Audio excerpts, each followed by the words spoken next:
Recording. Okay, great.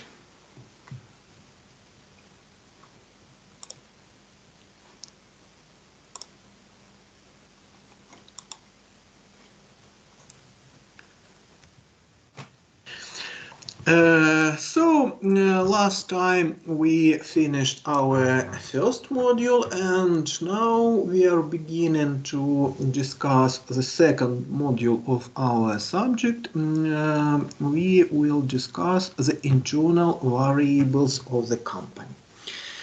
Generally, you can ask me why you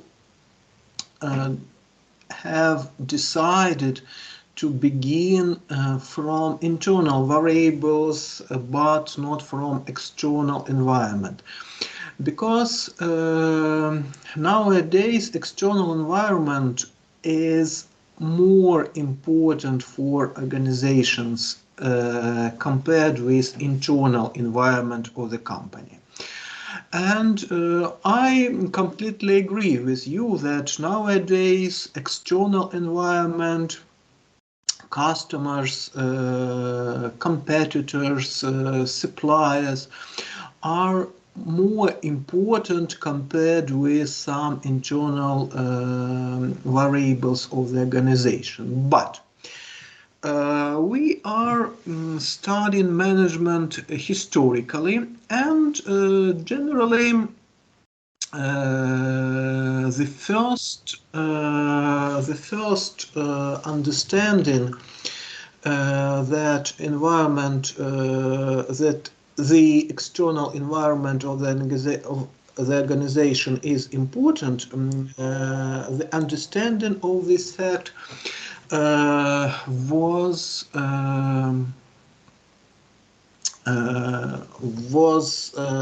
after the analyzing of internal variables. Why it was so? It was so because as you remember, that times, the beginning of the previous century, it was deficit at practically all the markets. So the market can be named as market of supplier. So the general problem of any supplier was to produce a product, and if the product is produced, there is no problem to sell it. So that's why suppliers, producers of industrial and consumer goods were concentrated only at the process of effective organizing of the production cycle. And they pay more attention to analyzing their own companies. I mean, scientists in the field of management, and not only scientists but also practical managers. And there are a lot of internal variables of the company, but during our lecture, we will analyze five main internal variables. Generally, what are the internal variables? Internal variables are the situational factors within the organizations. And today we will speak about objectives of the company, structure of the company, tasks of the company, technologies of the company, and people or human resources of the company. Let's begin. The first is objectives. Objective means ціль. Actually, I'd like to stress that in English there are a lot of words, a lot of synonyms to the word objective. It could be purpose, it could be goal, it could be target in some. It is also possible to use it, but I don't know why. But in all literature, in all books connected with management, the word objective is used. So if you want to speak about Ziel in managerial sense, so please use this very word. Generally, to begin discussing the objectives, we have to stress that the organization is a group of people with conscious common objectives, and the objective is the result or desirable state of the organization which the group wishes to attain by working together. What does it mean? It means that they have to work and work not separately but together to get this result. There are a big diversity of objectives, and generally the objectives are created through the planning process, and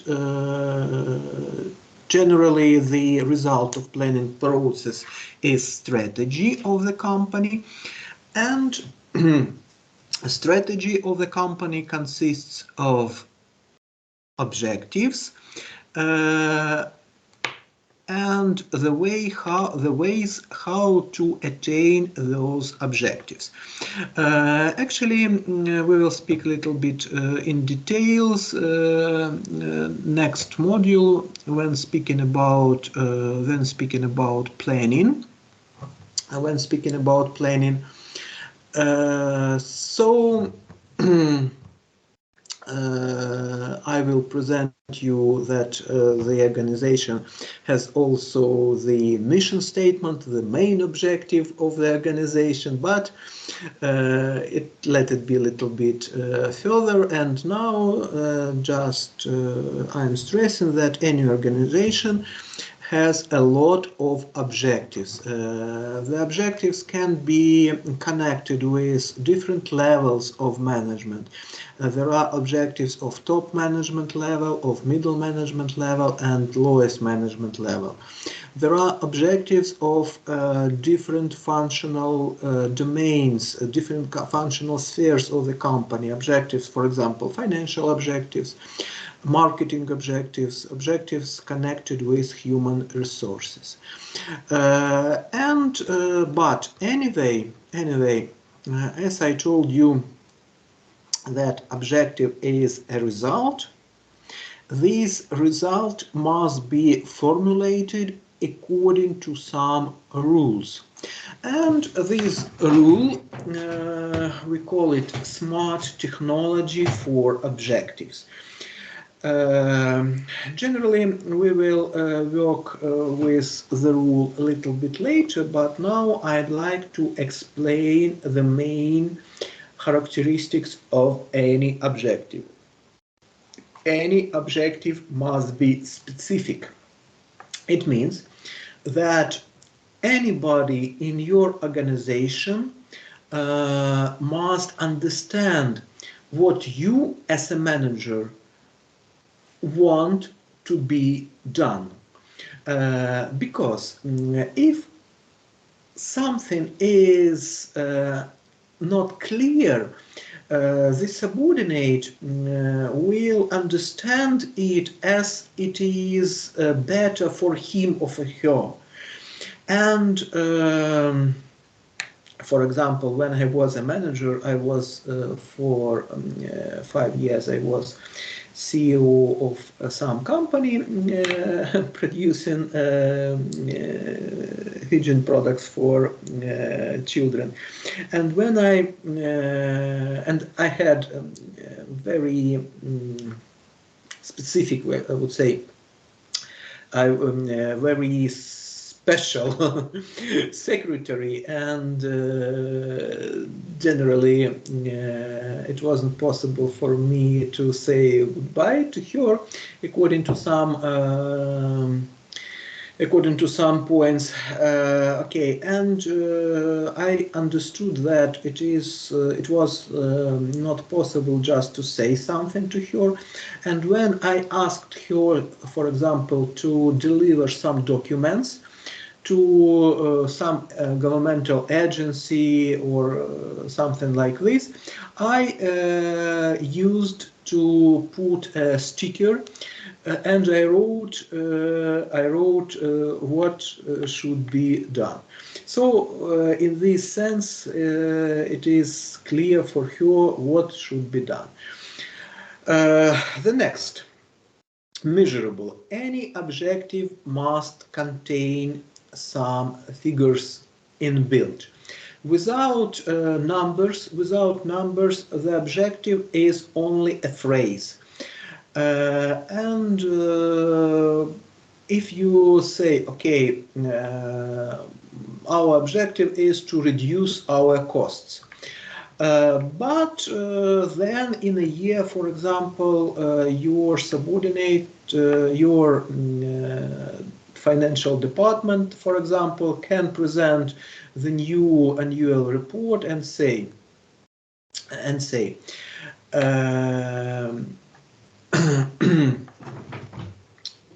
okay, our costs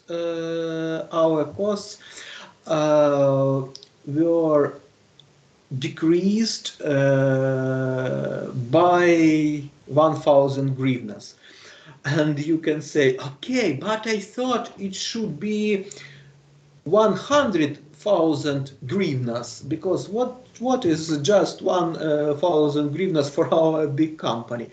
But if you didn't mention it, so nobody knows what result must be attained. So any objective must contain numbers. Then achievable. It means that it must be theoretically possible to achieve or attain this objective. And everybody in your organization will have to believe that theoretically it is possible. For example, if I set you a task to make a presentation on Chinese and provide a good incentive, you will think, okay, but it's not possible to prepare the presentation in Chinese for the next week, even for the next months, because it's very special language, and I don't care about the incentive. Yes, maybe incentive is okay, but it doesn't matter. It doesn't matter. So everybody in your organization has to believe that theoretically it is possible. If somebody doesn't believe that theoretically possible to achieve some objective, he or she will do nothing. Relevant. Every objective must be interrelated and interconnected with the strategy of the company. For example, you as the head of the company are saying, okay, there is some meeting, and you are saying, okay, now we have bad times, so okay, financial department, you have to prepare some procedures how to decrease our costs. Okay, marketing department. Your task is to create the new advertising strategy for our company. As you can see, there is no figures in these objectives. It's let it be like directions. To decrease costs on production is a very difficult task, and generally it could be done only in department connected with research and development, and financial department only can cut some processes not connected with the production, for example, marketing. And if you set these two objectives in one time, it will be a big conflict between marketing department and financial department, because one of these objectives are not interrelated with the strategy, are not relevant. And the last but not least, any objective must have a deadline. Without a deadline, your subordinates can say, okay, I thought it should be done by next year or next month or next week. And if you have not mentioned the deadline, it is not possible for you to say, I thought it should be done, blah, blah, blah. No, it's not possible. If you want something to be done by some date, it must be mentioned. And only if a phrase has the following, the mentioned characteristics, if the phrase is specific, measurable, achievable or attainable, relevant to strategy and time-bound, we can say that this is the objective for the company. From, let's say, from management perspective, because we are setting some objectives for our life, but now we are speaking about the managerial understanding of the word objective. So the any objective must be specific, measurable, achievable, relevant, and time-bound. The next internal variable is structure. Structure is the logical relationship of the levels of management and functional spheres. In other ways, we can say that the structure is interrelation of vertical and horizontal division of labor. Vertical division of labor is the division of labor by levels. As I told you last time, we have top management level, middle management level, and lowest management level. Top management level means the head of the company. The middle management level, there are some, it could be some vice or deputy directors, and the lowest management of level of management consists of managers of department, of head of departments.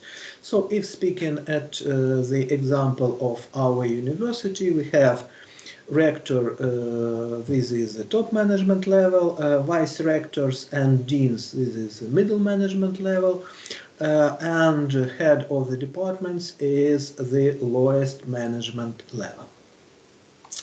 We will speak about it in details when we speak about the organizing function of management in our next module, because the structure is the result of organizing function of management. Tasks. Task is an assigned job to be done by some subordinates.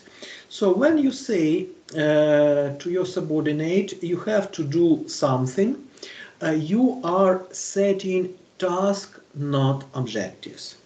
With the picture, I wanted to show you the difference between task and objective. And I wrote here that task is not an objective. It means that task is a piece of activity. So these small circles are the tasks to be done to attain this target, this result, this objective. It is not the same. It is not the same. These terms are connected, but you have to understand the difference. Because you can delegate some activities by setting tasks or setting objectives. You can say, okay,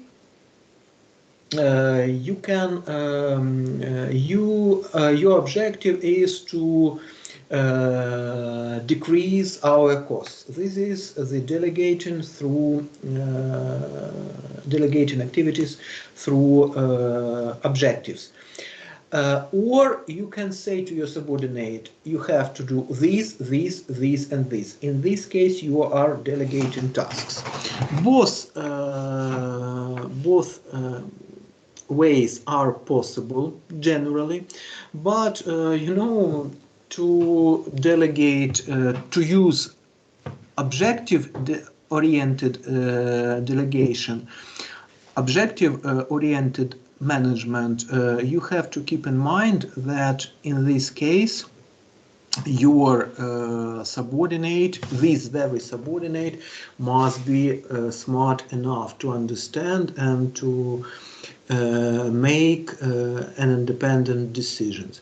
And if you think that your subordinate is not clever enough, you have to train him or her first of all.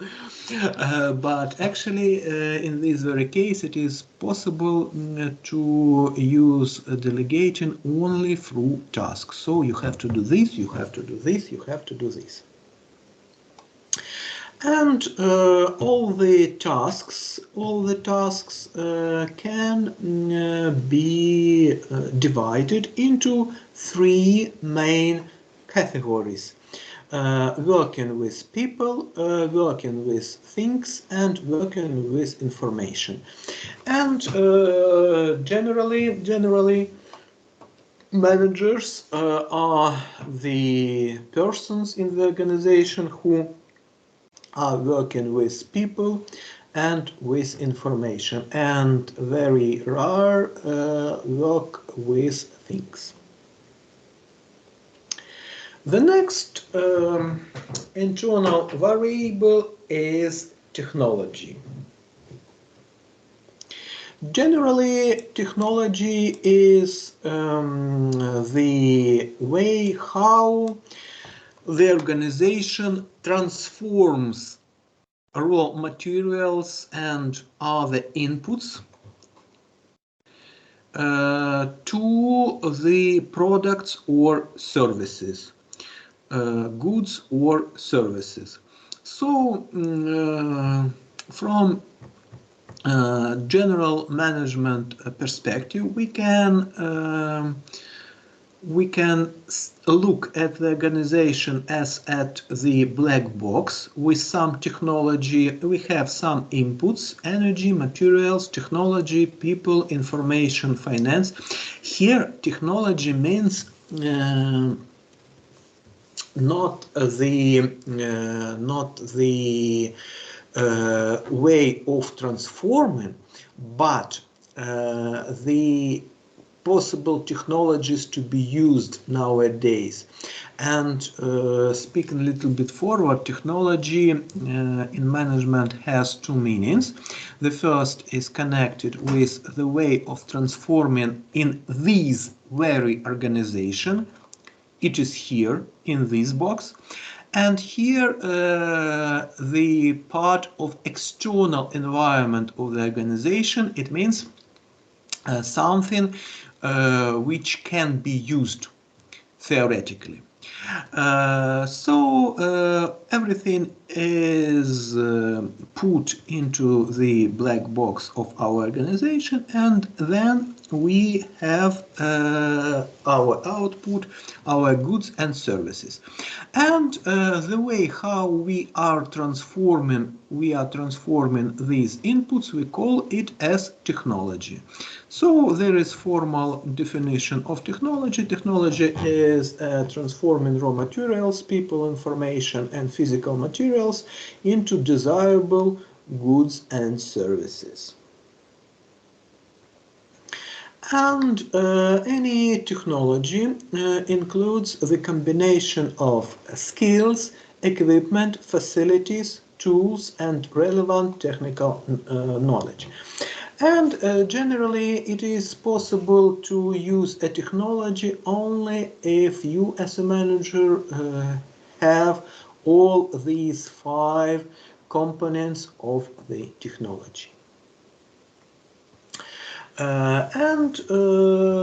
Generally, we can say that if your company has these 5 main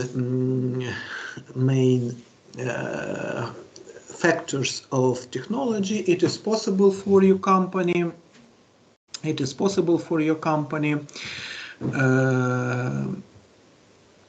To produce some product. When speaking about the technology, we have to take into account 3 important factors in history. These actually not factors, but even I would say breakthroughs.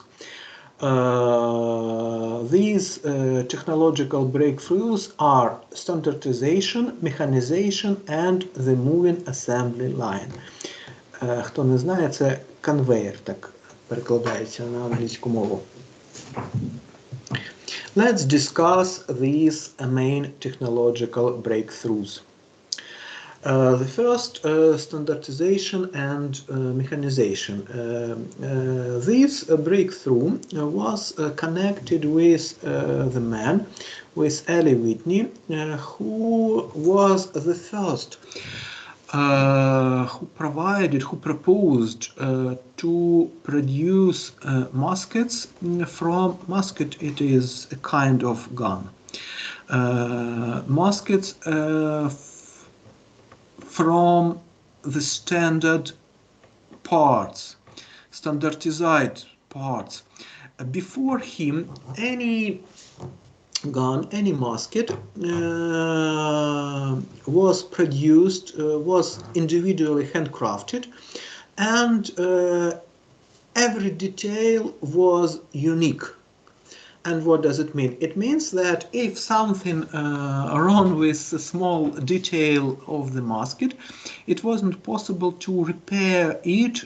Okay, maybe it was possible, but you have to find the person who produced it, or the factory, and it could be repaired only there. And he was the first who proposed, okay, let's introduce some standards, and let's produce the muskets from the standard parts. And it led everybody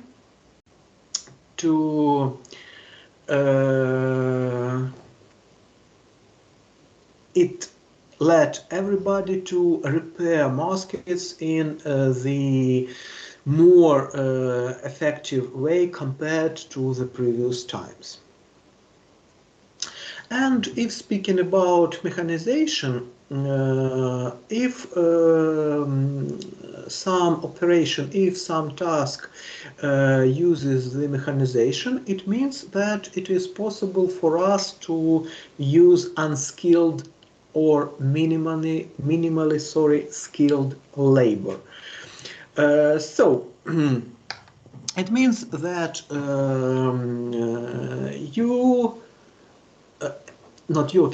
a worker at the assembly line can understand only his or her operation, and that's all. That he had to put some detail, then there is a button, then he had to push this button and the detail would be pressed. Okay, and then he or she has to remove this detail to some other from the assembly line, or to put to another detail, and that's all. And it is possible not to how to say, not to educate this person. And it was very important because it opened for us possibility to invite more people to our company. Because if speaking about this situation, every who produced these handcrafted muskets, I think I should say he, because there were no ladies connected with the business, they had to understand everything about the process. And if we have the mechanization, so just one operation, if some subordinate knows just one operation, it is completely okay. It is completely okay. And the third breakthrough is moving assembly line. Actually, you can see moving assembly line nowadays at practically at any factory, if the factory produces a big amount of some products. And who was the first to introduce it? The first was this man. You must know of this man. He was Henry Ford, and he was the first to provide moving assembly line, because before he introduced this moving assembly line, every worker has to move along this long line with all the instruments. And what was changed? Now the worker can stay here at his working place, and just he had to put on some detail to the first, to the second, to the third car, etc. And it was much easier compared with the previous situation. And with the help of moving assembly line, Henry Ford managed to decrease the cost from 2,100 to 290. Can you imagine? Practically in 10 times. Actually, this decreasing was connected not only with moving assembly line. We will speak about it a little bit later. Generally, the man Henry Ford is the author of very interesting phrase.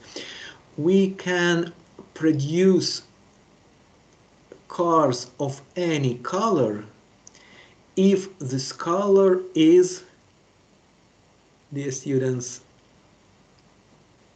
maybe somebody can continue the phrase of Henry Ford. We can produce the cars of any color if this color is Black. black. Thanks. Thanks. Thank you. And can you explain what does it mean?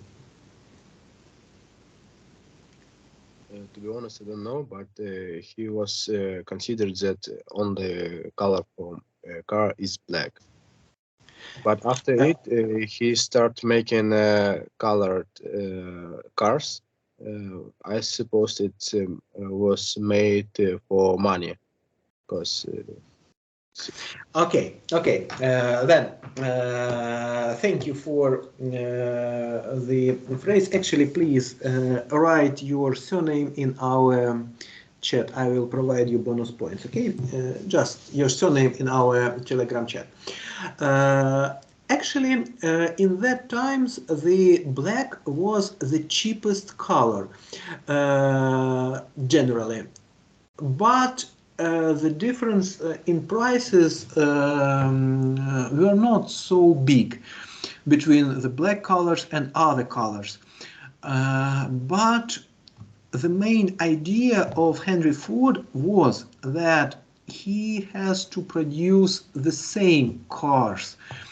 And nowadays you can purchase, you can actually not buy, but order a car with different characteristics. I mean, the same model. For example, you want to buy I don't know, Passat produced by Volkswagen. And there are a lot of colors. There are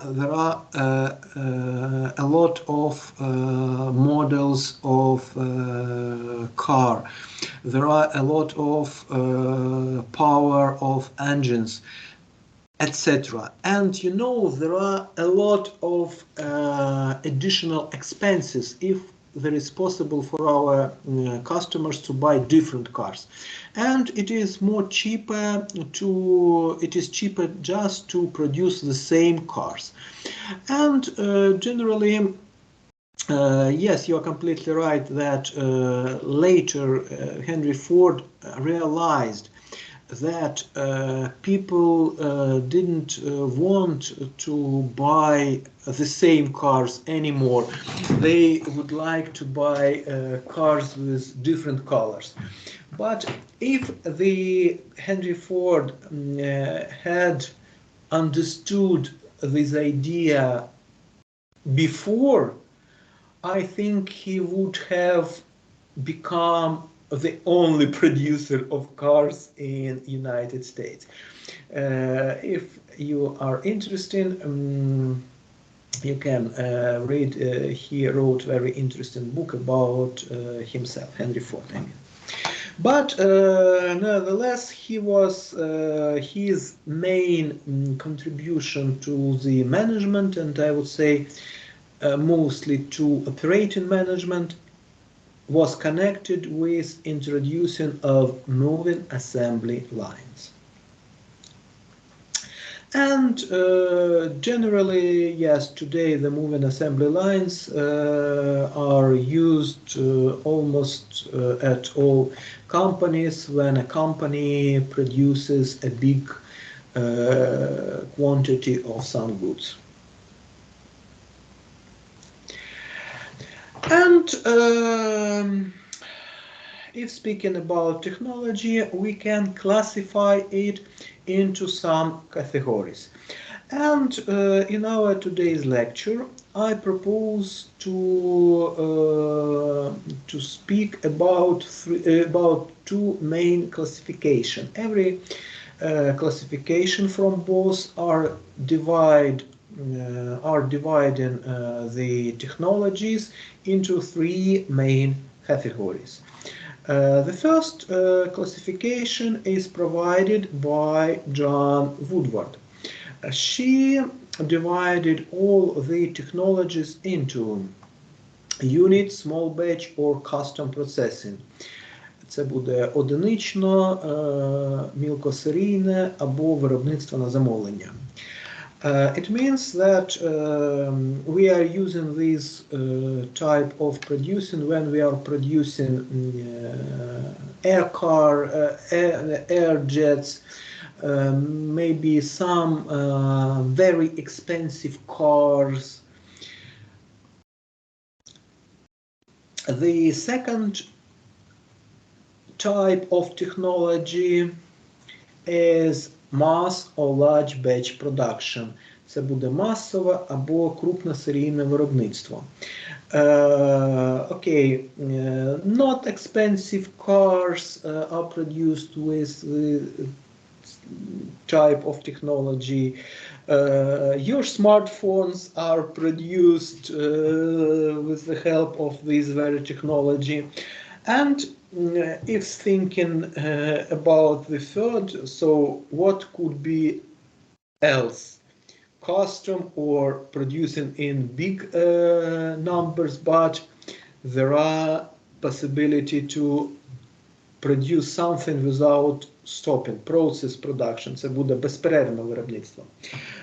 Some business processes connected with, for example, energy generating cannot be stopped. It is like, we call it, according to John Woodward, as process production. And the second type of classification is connected with technology. Classification is connected with this man, with Thomson.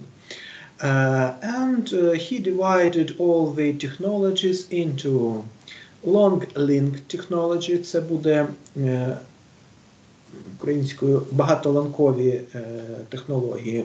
It means that we have to repeat some tasks to produce something.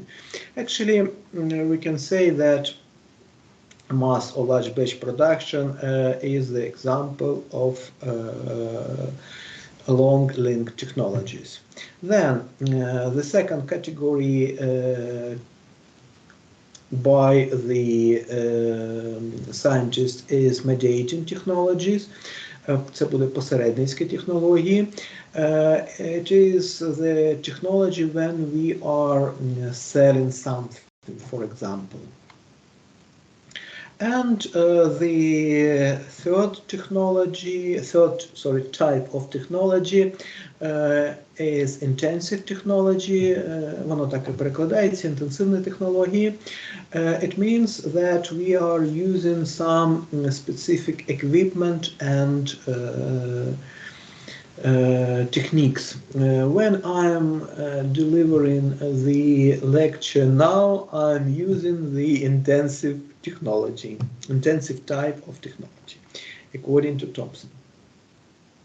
And as I told you, there is an interrelation between different types of technology. So, for example, long-link technology are very close to mass production. And if speaking about intensive technology, it is closer to custom production. And dear students, there is a very important idea that no type of technology is the best. It means that if we are producing something very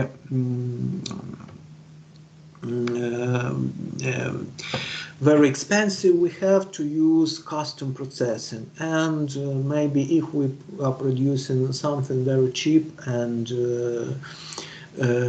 we have to, and in big quantities, we have to use the custom processing.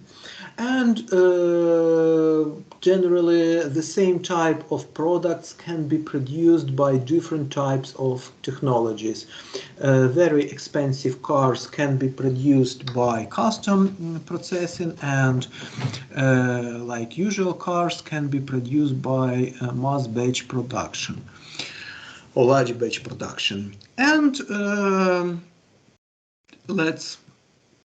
I'd like to provide you with more bonus points. Last time we spoke about 3 approaches to management, and if speaking about these, they state that there is no best technology, but we have to analyze everything, and only after conducting the analysis it is possible to choose the best type of technology for these very situation. What approaches of management have I used when I set this example? What approach to management have I used when I said this?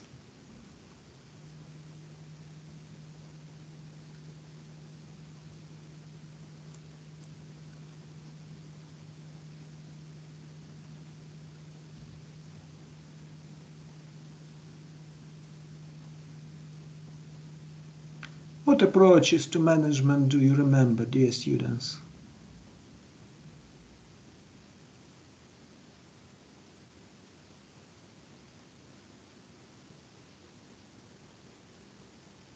Last time we spoke about 3 main approaches to management.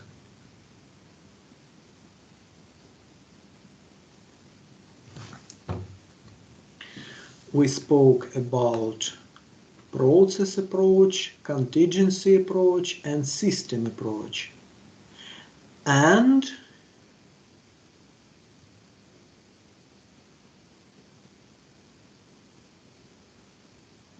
okay, this statement is a part of contingency approach. Contingency approach says that there is no best technique generally, but it could be the best technique for some special situation, only for some special situation. And the last but not least internal variable is people. People are the personnel who are working at your company. And generally, why it is so important to understand the nature of your subordinates. It's because your organization attains its objectives through other people, only through other people. So you will not do anything by your hands, but you will do everything by decision-making process, by analyzing the information, and by delegating the tasks and setting the objectives. Okay. And you have to understand that every person, every subordinate is unique, and only having understood this, it is possible for you to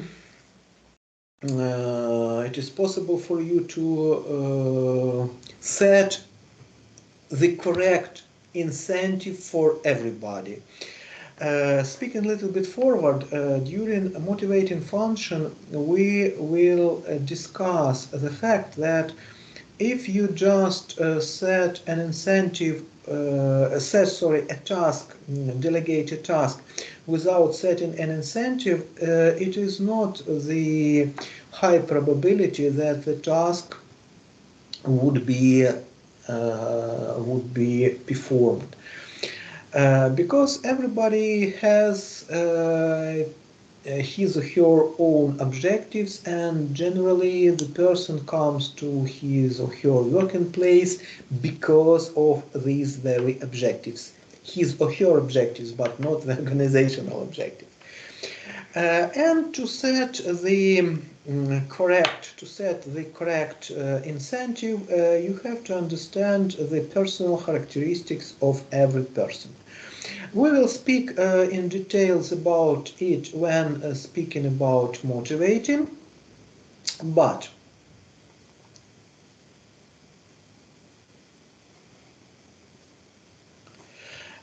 today I'd like to discuss with you the main personal characteristics, abilities, aptitudes, attitudes, values, needs, perceptions, expectations. And all these personal characteristics form the personality and form the individual behavior of every person.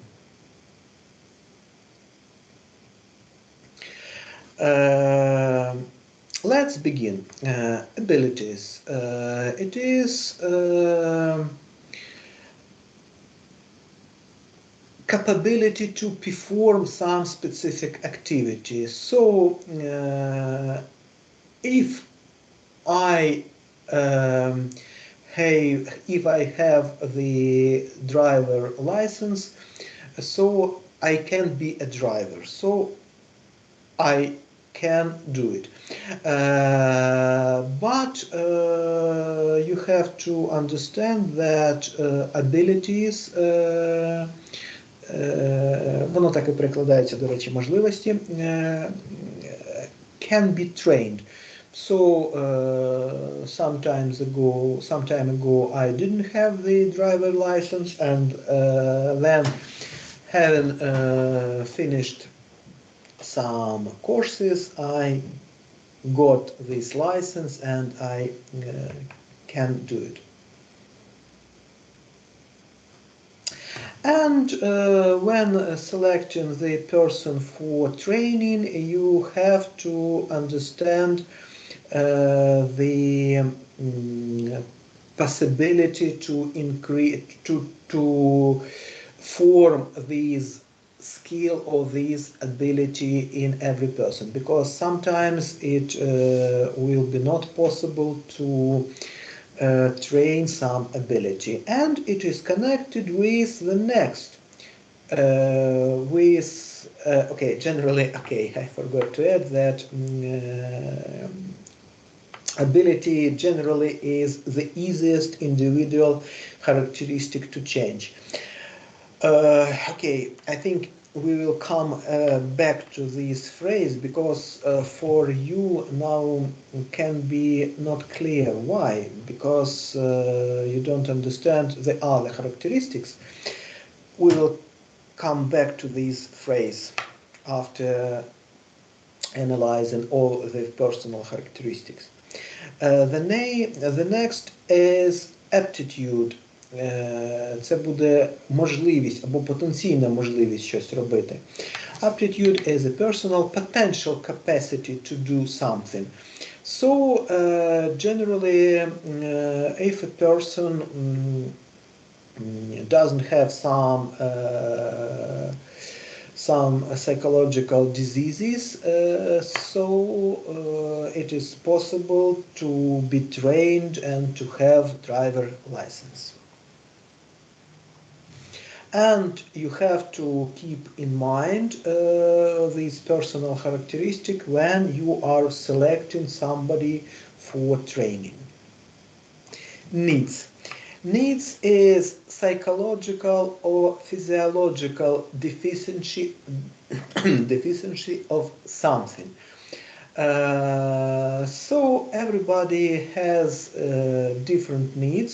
Thereafter, we have to provide different incentive for everybody. Expectations. It means that if we are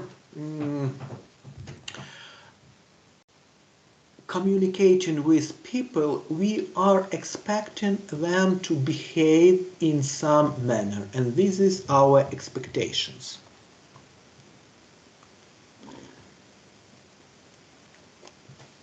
Perceptions. Це буде сприйняття чогось.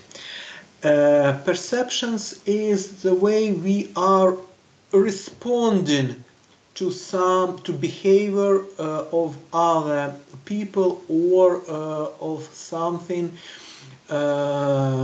happening in the company.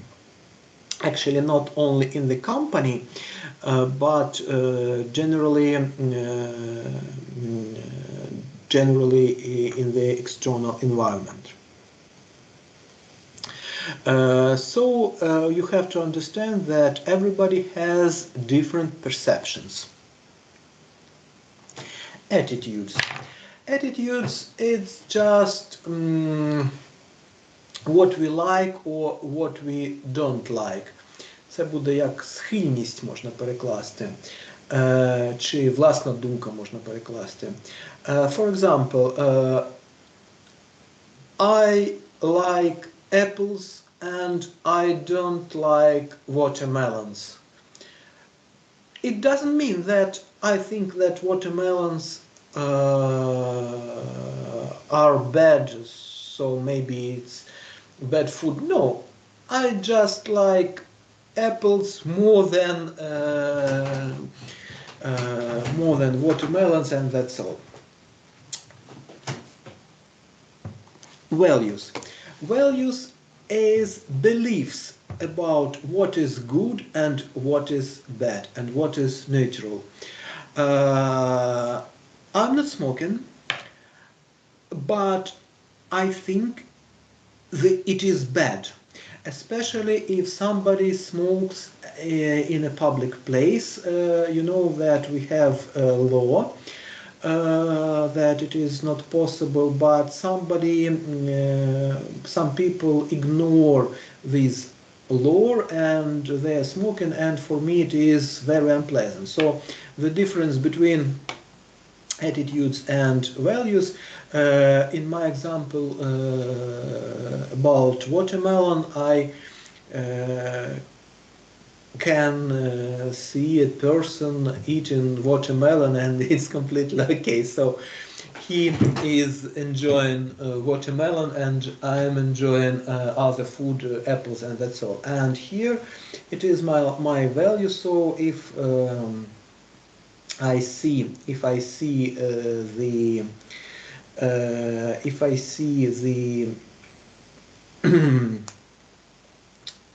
somebody who smokes at a public place, I will think that it is bad. And coming back to this, you know, it is very difficult to change what a person can potentially do, or what he or she likes, or his or her values. So compared to other characteristics, abilities is really the easiest characteristics to be changed by training. And I'm stressing that all the characteristics of the internal environment are interrelated and interdependent.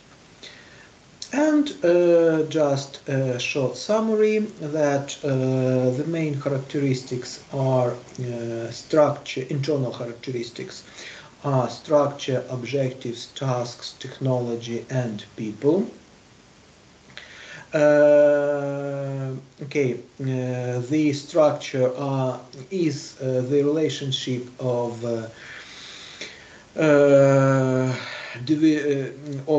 levels of management and functional sphere of the organization.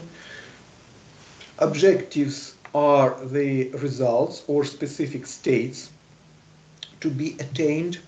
Task is a piece of job to be performed by some way, and technology is the way how we means our organization is transforming the inputs to outputs. We spoke about two main classifications by Woodward and by Thomson. And also you have to keep in mind that all the people working in your organization are not robots, but they are different with own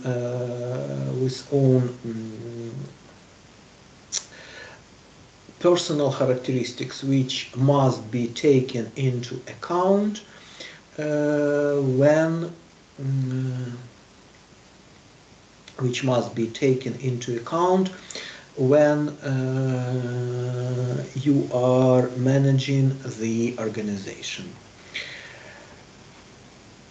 Thanks at all for today. I'm stopping the recording and then I will answer to your question.